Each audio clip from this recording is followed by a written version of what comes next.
Hey guys, my name is Summer Meyers. Today we're going to be talking about toddlers. As a mom of 5 kids, I have gone through the toddler stage 4 times, and each time I've done it, I've been like, I can't believe I am doing this again. It's just one of those things where you have stuff all over your floor, you're waiting for that sound of a crash or a scream, and it's like, oh my gosh, my toddler, and you go rushing towards them.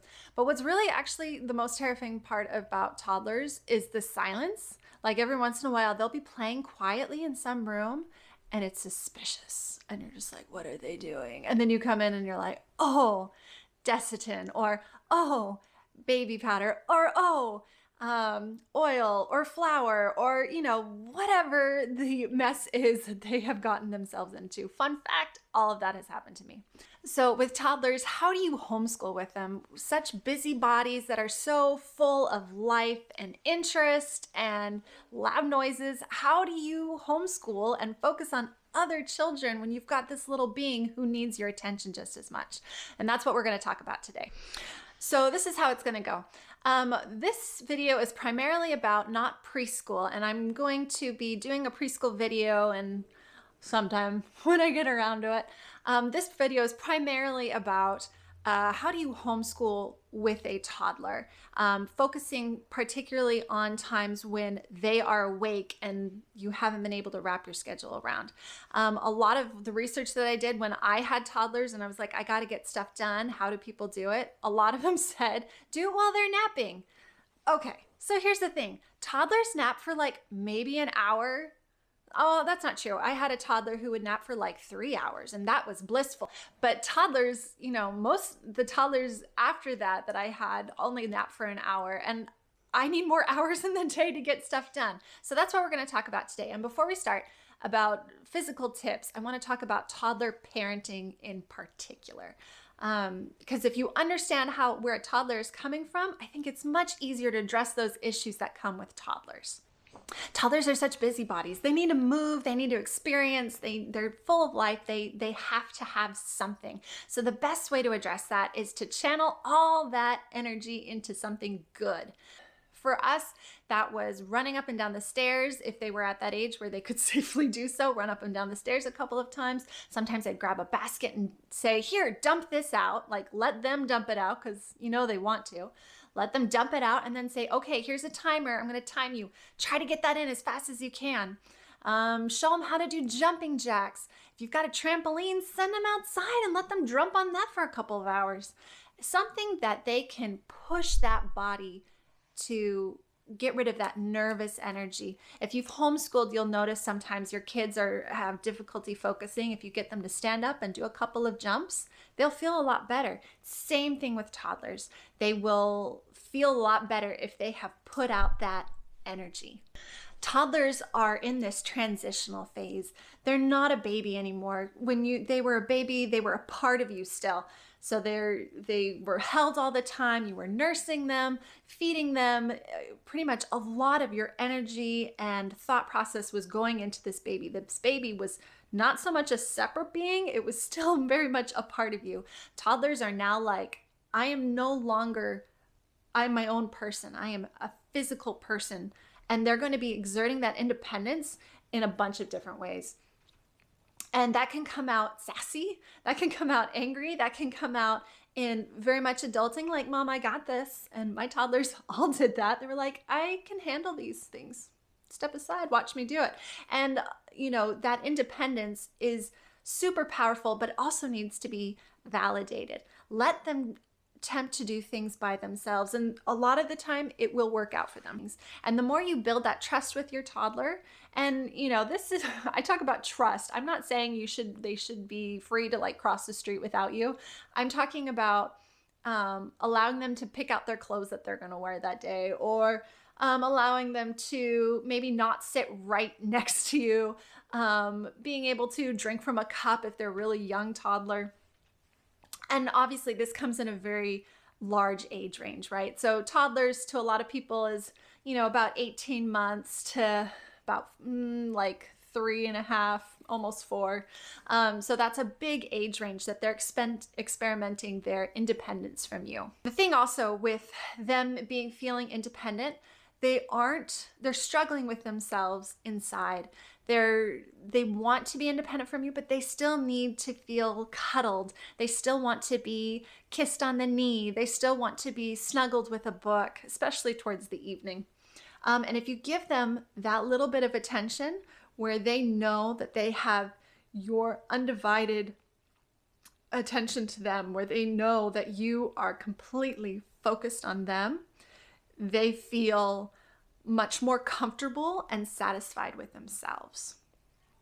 So before you've homeschooled, and I've done this with 2 of my toddlers now, before I move on to the rest of my day and what I'm doing, regardless if, we're homeschooling, if this is like even, weekends, whatever, I take my kids sometimes in bed with me. Sometimes it's just right after breakfast. I put them on my lap and we read a book together. We do something where I'm physically holding them and containing them so they feel safe, they feel secure. And sometimes it lasts like a minute and then they're gone. They're like, that was enough, thank you. And sometimes they get their blanket, they get their lovey, and they just hang in there for a while. And that's when I know that our life has been a little too hectic for them and they need some extra comfort and security. So give your toddler that, and that will help just protect your day, for lack of a better word. Keep your day from just falling to pieces. So with homeschooling, the adage is be flexible, but have a schedule. Push through it, but also know when to stop. And, how do you throw a toddler into that mix? Because, they want that security, they want that comfort, but also, let them be flexible if they decide to go do park day or whatever. And how do you navigate that? Well, I've got some ideas. So when you wake up during the day, you as an adult, as a parent, you know how your day is going to go. You're going to get out of bed. You're going to brush your teeth, I assume. You're going to eat breakfast, I hope. Whether that's drink your morning coffee or tea or orange juice or what have you, you're going to do a couple set of things in order for your morning to go right. With parenting, you're going to have some fluidity with that. But there are some things that you're going to check off during your day. And by the end of the day, if you haven't checked off all those things that you need in order to feel accomplished or to feel good about your day, whether that's a shower, whether that's a workout, whatever, read a book, you will feel pretty cranky if that doesn't happen. Toddlers have that same need. They need to know, I'm going to wake up, I'm going to get breakfast, maybe I'm going to watch morning cartoons because mommy lets me. I know I'm going to have lunch sometime today. I know I'm going to get dressed. Mommy's probably going to help me get dressed. I know. So when they know that there's a rhythm to their day, they feel a lot more secure about things when it's shuffled a little bit. Whether that means lunch is put off an hour, they know they're going to get it. Sometimes it feels like it's just the end of the world because they won't. But if they feel that consistency, even if it's not exactly at 10:30, they will feel a lot more secure. So give them that security of, this is how our day is going to look. Every morning we get in, my kids come tromping into bed, and one day I'll do a video about what we do in our mornings, and we look at our calendar. These are the list of tasks that we have for today. These are the things we have to do. These are the appointments. This is the dinner because I do meal plan. This is what we're going to do today. And then they have a sense of, oh, this is how our day is going to look. And that gives them a feeling of, okay, I'm not just having this sprung on you. People say, when you go to the park, say, okay, 10 minutes and then we're heading out. Okay, 5 minutes, we're heading out. Okay, now we're heading out. And the kids are much more willing to, okay, we're ready to head out. I had a warning. I've prepared mentally for this. And it gives them some sense of comfort. Same thing with toddlers. Give them that ownership of, this is our schedule. And I also like to do this with my kids where I flip it on them. Is there something you would like to do today? What is it that you would like to accomplish? And this isn't something necessarily that we have to do as a family. Very rarely is it. But I give my kids space to say, I would really like to organize my desk, or that doesn't happen very often, or I would really like to finish that picture I drew the other day, or I would really like to accomplish this. And then that gives them a sense of goal, and here's some blocks of time that you can go and do this. Toddlers love being a part of that and part of scheduling what they're going to be doing their time for. or doing with their time for that day. So we've got the parenting mindset now. We kind of have some background tools of, okay, this is where my toddler's going. So what are some actual useful things that I can do while I have this toddler? So depending on the age of your kids, you should always be working towards the goal of them being independently doing schoolwork without you. So minimal hand holding. And now that's not something you can just hand them their workbook and say, okay, I have a toddler, you're gonna have to do this by yourself. It's something you work towards, but with that goal in mind, it changes the way you do homeschool. So when you've got your workbook with your older children and you're doing it, you can look and see your lessons and how they are formatted and how they go during the day. You kind of get a rhythm and an idea. Work towards a way that they can accomplish tasks without you constantly being there. And the reason that'll help you with the toddler is when your toddler interrupts you, your kid can continue on. It's not that they lose momentum or they lose interest. Help them gain that independence with independent learning. So I've seen all those cute toddler boxes and those are really great. But I would also advise alternating between setting up something special for them versus them picking something special out. So sometimes when my toddler would wake up, I would set up something really elaborate with the light table and rice and beans and little figurines or whatever, and it was magical and they loved it. But I wasn't sustainable. It wasn't something I could do every day. So there were days where I'd say, okay, what would you really like to do? And then they'd tell me, and I would get that out for them. Or they could get it out for themselves. And that was taking ownership for themselves, what they could do. So some special activities that my toddlers get to choose frequently is Play-Doh, kinetic sand. I know a lot of parents hesitate with that to let their kid just have complete access to that. I do have a small little vacuum that they can push around themselves, and they use that frequently. So they'll go get the little small vacuum and they just suck up all that stuff. It's not perfect, but it helps quite a bit picking up those messes. Other activities that we have, we do our aqua doodle. It's a big mat that they set on the table or on the floor even. My baby loves getting in on that. We have our light board. Sometimes I'll put like contact paper up with little square tissues, and then they can just put the little tissue paper, colored tissue paper on the contact board. And that's so much fun on like on a sunny day with the light streams in. We've put paint into like plastic bags and taped that to the window, and then they can draw with their fingers on the bag with the paint, and that's lots of fun. Very sensory. For depending on the age, I've given like plastic safety scissors for kids to just practice, and just giving them a piece of paper, and they just sit there and they just cut the paper over and over and over again. Anything to keep them occupied, right? We also have this great workbook. I'll try to find a link for it. I'll put that in the description box. It's a it's like a whiteboard workbook. So each of the pages you can draw with a whiteboard marker. So granted, those are permanent. So those are activities that they can do at the table with us, with our schoolwork or whatever, because I don't let whiteboard markers float around in our house, because I'm pretty sure that would just get everywhere. All right, so the other tip for toddlers is food. So food is one of those caveats where it's like, give them food and that'll keep them occupied, but toddlers can walk away. Stuff that's not as messy, like string cheese, granola bars. This is also a great thing if they can have access to it themselves, where they know where they can go and get it. And so you can say, just go run and grab something really quick, so you don't physically have to get up, move, and get something. My kids have always had access to our fruit bowl, so that means bananas, apples, and they know they can have access to that. Toddlers, it can be a little bit trickier, especially if they're a younger toddler. They're going to need a little more extra help, but food is absolutely something you can do. Another thing that we like to do is I got a basket and I filled it with library books, specifically board books. And this worked for my toddlers that were very careful.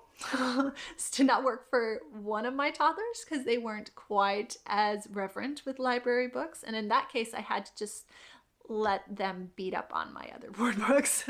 And so my board books are pretty much destroyed because of this one toddler. So handled with care on this one. But it was really special for them that I went to the library and I pulled out a couple of books just for them, and it was for their use, and they had their own basket and they loved just looking through those. So that's something special. If you know that your toddler won't do that, go to thrift stores, DI, Dorcas, whatever you have, Goodwill, that's around, and just pick up a couple of books that you don't mind are destroyed. Please, please do not give your toddler really nice books that you would like to keep for a couple of years, because those will get manhandled. The other thing with toddlers is do not feel tied to a traditional school day. So sometimes our school day ends with we get it all done in the morning. I mean, that's what I prefer. I like getting it knocked out in the morning. If we don't get it done in the morning, it's really hard to work up the energy to do it in the afternoon, especially because my kids are just like tired and they just want to go and do their own thing and just relax for the rest of the afternoon. And I prefer that too. But there are some days where that does not work because our toddler has thrown a wrench in it. And that's okay. And I can take that in. But if there is stuff that I need to get done, I can say to myself, instead of just beating against that brick wall over and over again, trying to get this done while this kid is driving me crazy, say, you know what, we can wait until after dinner and I've got some backup support with my spouse, or when toddler is winding down or whatever, and we can do school then. And that'll be okay, and we can make it work that way. So don't be tied to your traditional school time schedule. Some days that doesn't work. I kind of mentioned this in our parenting tips, but the way I love starting our homeschool is actually teaching my toddler something, working with them on something. For my baby, when I had a baby, we would work on going up and down the stairs. For my toddler, it was learning how to put on our shoes, learning how to put on our own coat, learning how to zip up the zipper, learning how to open a package of fruit snacks. Little skills that take time for me to do for them. So if I teach them with it, then when we need extra help, my toddler's got this because I spent time working with them on it. And how do you address that busybody nature where they just have to move? Send them outside, send them to run around.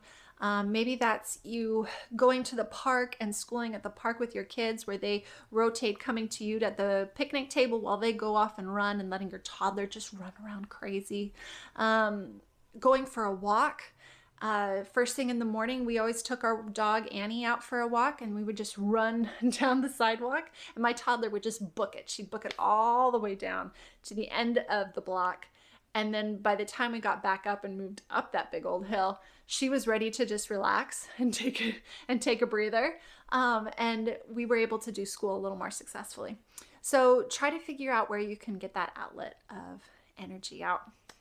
Okay, the biggest thing that I can give you with homeschooling with a toddler is that homeschooling is not a sprint. It is a marathon. It is something that you are doing long term, whether that is just for this season, this school year because of COVID, or whether it's because you're doing this until they graduate from high school.